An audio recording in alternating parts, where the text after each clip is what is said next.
1984, de George Orwell, publicado em 1949, é uma das distopias mais impactantes da literatura. Ambientado em uma sociedade totalitária chamada Oceânia, o livro segue Winston Smith, um funcionário do partido governante que lentamente desperta para os horrores e mentiras do sistema opressor. No mundo de Orwell, o partido liderado pelo misterioso Grande Irmão controla todos os aspectos da vida, desde o trabalho até os pensamentos pessoais. A vigilância constante, por meio de teletelas e espiões, elimina qualquer possibilidade de privacidade ou liberdade. Um dos conceitos mais marcantes de 1984 é o da novilíngua, uma língua artificial criada pelo partido para limitar o pensamento crítico. Ao reduzir o vocabulário e reestruturar a linguagem, o partido visa impedir que os cidadãos concebam ideias de rebelião ou mesmo questionem o sistema. Outro conceito famoso é o do duplo pensamento, a capacidade de aceitar duas ideias contraditórias ao mesmo tempo, algo que o partido promove para controlar as mentes e garantir lealdade total, mesmo quando manipula a verdade histórica. 1984 foi banido em diferentes países e épocas, principalmente por conta de seu conteúdo politicamente subversivo. Durante a Guerra Fria, tanto nos Estados Unidos quanto na União Soviética, o livro foi visto como uma crítica perigosa. Nos Estados Unidos, ele chegou a ser banido em algumas escolas por causa das representações de controle psicológico e doutrinação, consideradas anti-americanas e potencialmente influenciadoras. O Homem Invisível, The Invisible Man, de H.G. Wells, é uma obra seminal de ficção científica publicada em 1897, que explora os limites da ciência e da ética. O protagonista, Griffin, é um cientista brilhante, mas obcecado, que descobre um processo para se tornar invisível. No entanto, sua descoberta rapidamente se transforma em uma maldição, pois ele perde não só sua aparência, mas também sua humanidade e sanidade. Ao se tornar invisível, Griffin sente-se livre para realizar atos violentos e manipular as pessoas ao seu redor. Sua invisibilidade o leva a um isolamento total, e sem o vínculo com outras pessoas, ele se torna cada vez mais cruel e insensível. Sua transformação de cientista a monstro invisível é uma jornada que, ao final, levanta questões sobre até que ponto o ser humano pode controlar o poder que adquire. O Homem Invisível foi banido em algumas regiões e contextos educacionais, principalmente devido ao comportamento violento de Griffin e à forma como ele explora sua invisibilidade para manipular e aterrorizar as pessoas. O Manual do Anarquista, de William Powell, foi escrito em 1971, durante a turbulência da Guerra do Vietnã e do movimento contracultural. Powell, então um jovem de 19 anos, escreveu o livro como uma forma de protesto contra o governo e as instituições da época. Ele inclui não apenas discussões sobre o anarquismo, mas também um guia prático de resistência, contendo instruções explícitas sobre a criação de armas caseiras e práticas de guerrilha. O livro se tornou controverso rapidamente, sendo visto como um manual de terrorismo doméstico por muitos, o que levou à sua proibição em diversos países. Por conter informações potencialmente perigosas sobre a fabricação de explosivos e métodos de sabotagem, várias escolas, bibliotecas e prisões proibiram o acesso ao livro para evitar que ele caísse em mãos erradas. O Apanhador no Campo de Centeio é um livro que marcou gerações por capturar a essência das inseguranças e conflitos da adolescência. A história, narrada por Holden Caulfield, revela seus pensamentos e observações sobre a sociedade, que ele vê como falsa e superficial. Essa visão cínica e a atitude de Holden, que frequentemente critica o mundo ao seu redor, tornaram o livro um símbolo de rebeldia e uma leitura identificável para muitos jovens. No entanto, seu conteúdo foi considerado problemático por autoridades e pais. A linguagem direta e os temas de angústia, isolamento e depressão causaram controvérsia, especialmente porque Holden expressa uma visão de mundo que, na época, parecia perigosa e subversiva. Alguns o veem como um anti-herói, alguém que não segue as regras e questiona abertamente a hipocrisia que vê nos adultos. Além disso, o livro aborda a complexidade emocional da juventude sem romantizar ou suavizar a experiência, algo raro na literatura juvenil da época. Em vários momentos, Holden reflete sobre temas como a perda da inocência e o desejo de proteger os mais jovens dessa falsidade do mundo adulto. O livro foi banido em várias escolas e bibliotecas por sua linguagem considerada vulgar e por tocar em temas como rebeldia, depressão e sexualidade. Lolita, de Vladimir Nabokov, é uma das obras mais controversas do século XX. O romance explora a obsessão de Humber Humber, um homem adulto, por Dolores Hayes, uma garota de 12 anos a quem ele chama de Lolita. O livro é narrado em primeira pessoa por Humber, o que cria uma perspectiva complexa e muitas vezes manipuladora, que justifica suas próprias ações enquanto distorce a realidade para o leitor. A linguagem sofisticada e o estilo irônico de Nabokov trazem uma tensão entre a beleza literária e a natureza perturbadora do tema,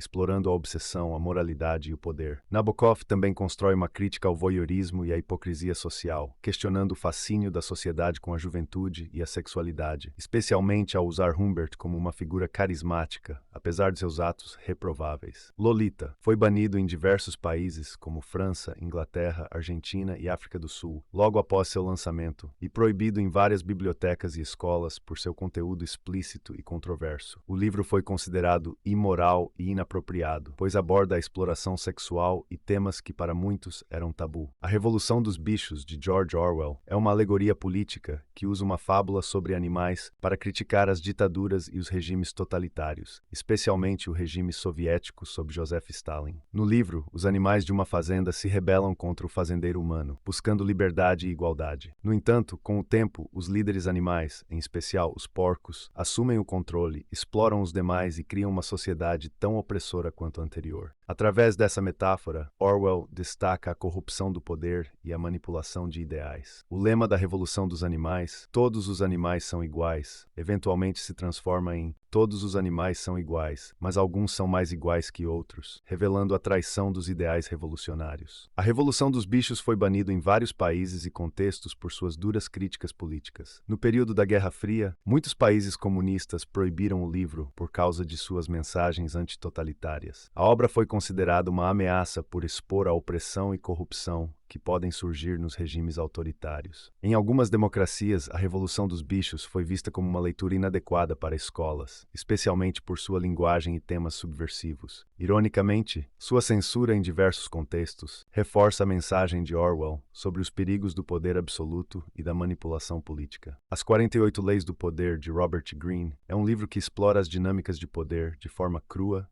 e direta. Ele apresenta 48 leis baseadas em exemplos históricos e culturais, que vão desde conquistar aliados até neutralizar rivais, sempre com o objetivo de ajudar o leitor a entender, ganhar e manter poder em qualquer situação. Cada lei é uma espécie de guia sobre como agir e como reagir aos comportamentos alheios. Uma das coisas mais fascinantes é que Greene analisa figuras como Napoleão Bonaparte, Maquiavel, Júlio César, entre outros, mostrando como esses personagens manipulavam e influenciavam para conseguir o que queriam. No entanto, essa abordagem também gerou muita polêmica. As pessoas veem o livro como manipulador e antiético por ensinar métodos que para muitos são frios ou até perigosos. Em prisões, por exemplo, As 48 Leis do Poder foi banido porque alguns acreditam que o livro poderia se tornar um manual de manipulação para detentos. O conteúdo vai muito além das relações interpessoais simples e chega a explorar estratégias como fingir ser amigo, não revelar demais e até isolar adversários para ganhar vantagem. Ainda assim, apesar das polêmicas, a obra se tornou um sucesso e é um dos livros mais vendidos sobre o tema, porque ela explora os jogos de poder que para muitos fazem parte da vida, seja no trabalho, nas relações ou até na política. Para uns, é uma forma de autodefesa em um mundo competitivo, para outros, é uma leitura perigosa. Admirável Mundo Novo, de Aldous Huxley, é uma distopia publicada em 1932 que descreve um futuro onde a sociedade é organizada para garantir a felicidade e a estabilidade a qualquer custo.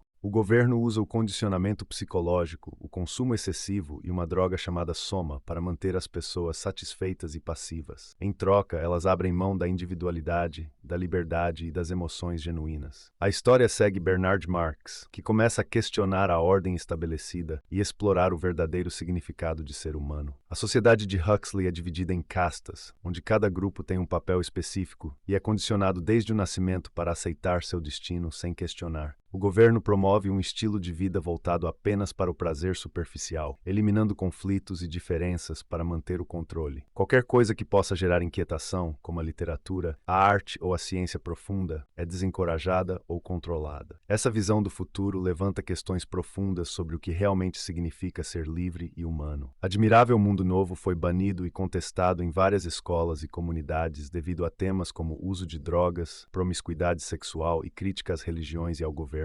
Em algumas regiões, as autoridades acreditaram que o livro promovia valores contrários à moralidade, especialmente por conta do consumo de soma, que mantém a população passiva e das práticas sexuais desinibidas incentivadas pelo governo. As Vinhas da Ira é um livro que mexe com a gente. O John Steinbeck conta a história da família Joad, que é obrigada a sair da sua terra em Oklahoma durante a Grande Depressão, porque as plantações secaram e eles não conseguiam mais sustentar a vida lá. Eles vão para a Califórnia em busca de trabalho e um pouco de dignidade, mas a realidade é bem diferente do que eles esperavam. O livro é muito crítico com a forma como os trabalhadores eram tratados, o que acabou incomodando muita gente na época. Ele fala sobre exploração, injustiça e resistência. Então, logo que foi lançado, gerou uma onda de censura. Em alguns lugares, até queimaram o livro em praça pública. Os donos das fazendas e algumas autoridades locais ficaram irritados, porque Steinbeck expôs o quanto os trabalhadores rurais eram explorados e desumanizados. Além disso, ele usa uma linguagem bem direta. Muitos consideraram o conteúdo subversivo e ofensivo por sua crítica social e política, especialmente contra proprietários de terras e empresários. Além disso, temas como pobreza extrema e resistência geraram desconforto em comunidades conservadoras. 120 Dias de Sodoma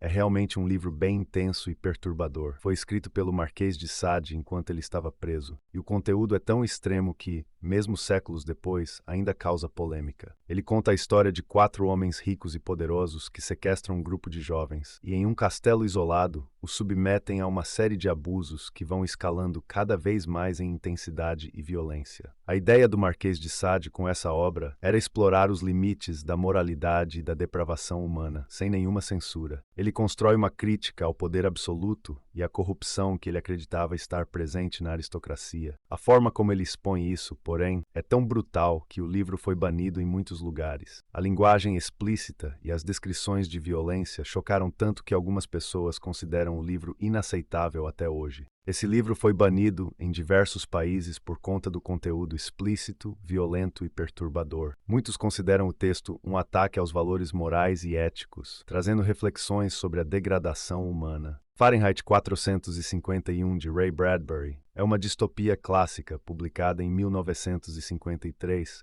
que explora um futuro onde livros são proibidos e queimados para evitar que as pessoas pensem de forma independente. A história acompanha Guy Montag, um bombeiro, cuja função é queimar livros, até que ele começa a questionar o sistema e a se envolver na preservação do conhecimento. O governo censura livros para impedir a circulação de ideias que possam causar discordância, conflito ou tristeza. A sociedade, por sua vez, aceita essa prática em troca de uma vida tranquila e superficial, marcada por uma felicidade artificial e entretenimento vazio. Montag começa a perceber que essa censura sufoca o pensamento crítico e a liberdade pessoal, levando-o a desafiar o sistema. Curiosamente, Fahrenheit foi banido e censurado em várias escolas e bibliotecas ao longo dos anos. Os motivos para essa ironia são diversos. Algumas autoridades acharam que o livro trazia linguagem inapropriada e criticava o governo, a religião e as normas sociais de forma explícita. Além disso, a obra explora temas como suicídio e rebeldia, o que alguns consideraram inadequado para jovens. Matar um Mockingbird, no original, To Kill a Mockingbird, de Harper Lee, é um romance publicado em 1960 que aborda temas de justiça, racismo e moralidade no sul dos Estados Unidos durante a Grande Depressão. A história é contada pelo ponto de vista de Scout Finch, uma jovem garota cujo pai, o advogado Atticus Finch, defende um homem negro, Tom Robinson, falsamente acusado de agredir uma mulher branca. O livro se aprofunda na desigualdade racial, mostrando como o preconceito afeta tanto o sistema de justiça quanto as relações interpessoais. Atticus é retratado como um modelo de integridade e coragem moral, e seu papel na defesa de Tom Robinson ensina lições importantes sobre compaixão e empatia. A história traz também a perspectiva inocente e curiosa de Scout, revelando o impacto do racismo na infância e no desenvolvimento de valores. Além disso, o título do livro, que em português seria Matar um Pássaro Tordo, faz alusão à ideia de que é errado destruir o que é inocente e indefes. Matar um Mockingbird foi banido e contestado em várias escolas e bibliotecas ao longo dos anos por conta de seu conteúdo sensível, incluindo o uso de linguagem racial ofensiva e a abordagem direta do racismo e do abuso de poder. A Divina Comédia é uma obra monumental escrita por Dante Alighieri no século XIV e é considerada uma das maiores obras da literatura mundial. Dividida em 3 partes, inferno, purgatório e paraíso, a narrativa acompanha o próprio Dante em uma jornada espiritual pelos três reinos da vida após a morte, guiado pelo poeta Virgílio e posteriormente por sua amada Beatriz. A obra é profundamente alegórica e explora temas como pecado, arrependimento e salvação, enquanto também reflete as complexas visões políticas, religiosas e filosóficas da época. Dante usa cada canto ou capítulo para abordar questões de moralidade e justiça, detalhando o destino de várias figuras históricas e contemporâneas em cada um dos reinos. No inferno, por exemplo, ele descreve em detalhes as punições recebidas pelos pecadores,